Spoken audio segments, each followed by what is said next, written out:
Shusho guys, welcome back to Speaker Nawe. I'm Silo Boy Taylor DJ. So namhlanje nje nginibingelela sibamba umoya siminyile la uKhozi FM. Ayi kuyaphakwa laphana kuyathulula laphana. Umphathi wenhlelo laphana uKhozini angazama ukwenzani but iziningi nje inguquko ekuloku kunomoya because statement awakazikhiphe official but according to ama rumors bathi usigqemeza laphana uhlale phansi nabaphathi ethu uzama ukusuka ekseni laphana abaphathi abamvumelanga ukuthi esuke ku breakfast show. So bathi umfoka Shanduko uvela decide ukuthi uKhozi laxaza phansi ke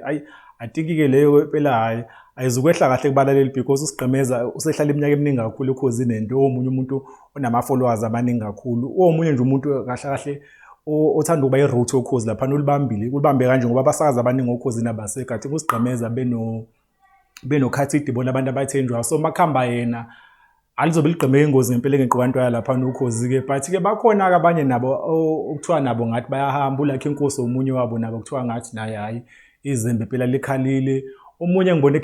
engathi iphuma istatement ke official ngathi sikisho yena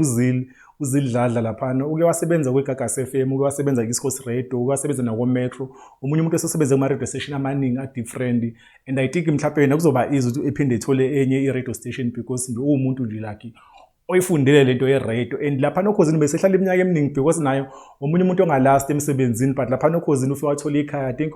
uhlalile u5 years lapha naso nje nendlela nje ade sesakaza ngayihluke kakhulu because ube umuntu owaziwa ngokuthi usakaza kakhulu kulezi teshi zesilungu but lapha noKhozini bamhlalise phansi bakhuluma naye waphuma esewumsakaza I think bambuilde kakhulu omunye umuntu ohambayo loyo omunye umuntu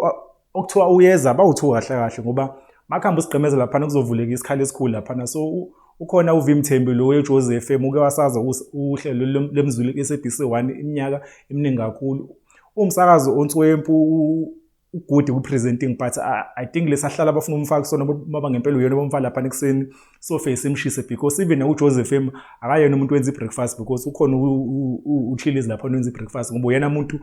I think number 1 radio presenter kuJoseph FM so angunderstand ukuthi uV ngasuka lapha nevele ezongena kuhlala esikhulu kangaka lapha omunye futhi umuntu olinkwa noKhozi ke uKinishando lapha I think na mhlawumbe afuna ukumixa kule yasasikhala sebreakfast ngoba yila kuzovuleka khona igebhe lemubo ngempela exakile lapha ke abanye abantu angathi bakhelelwe izimbe lapha nabantu asebehlala iminyaka abafana noSiphongo lapha uSiphongo Lishazi uproducer woKhozi ke weminyaka eminingi kakhulu I think lo ukulahlekelwa ke nokulahlekelwa umuntu onjalo because umuntu otechnical umuntu osehlale kakhulu kuzothatha isikhathi bemreplace naye so nje umfoka acela lapha oyiprogram manager uKhozini ngeke I think uyagagamela ke angazi ke ama rumors la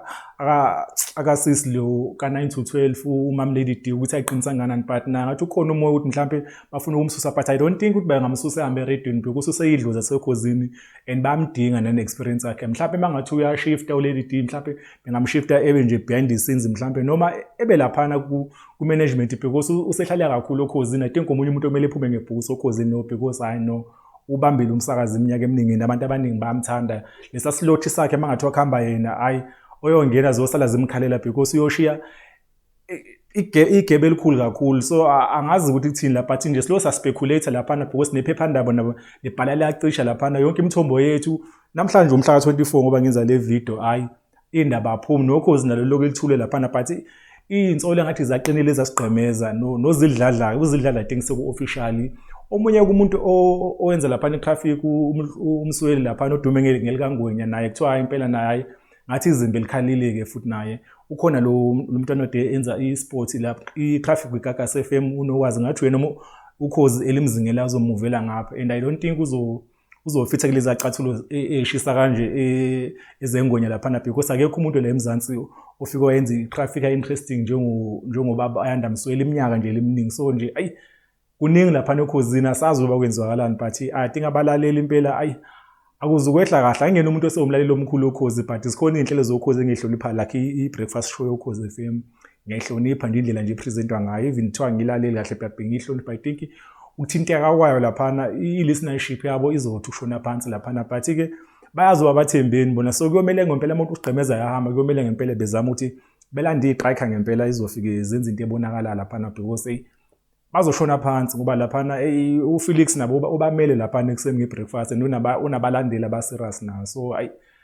indaba nje ethanda ukungabi izinhleke lezi asigqemeza ke but ke mhlambe usigqemeza uzolithola ikhama duze mhlambe singambona sevuka ngesinye islot ke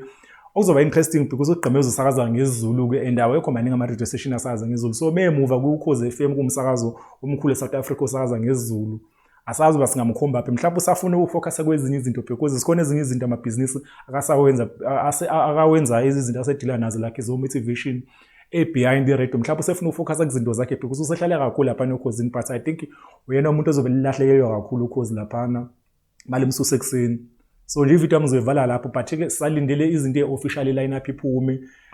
so that soyoqegela nathi because silo siqegelile kuyabhalwa kacisha la. So nje lesizini ye-radio nathi abalaleli isilalisa kabi sala nasebusuku because ama-changes lawa as-affecta nathi because thina abantu abalalela umsakazo-ke. But-ke sekhona ku-Twitter siwuspeaker nawe, ethi speaker nawe, sikhona ku-Facebook sispeaker nawe, sikhona ku-Instagram sispeaker nawe, ku-TikTok sispeaker nawe show, kanti sesikhona ku-Twitch sispeaker nawe. We out.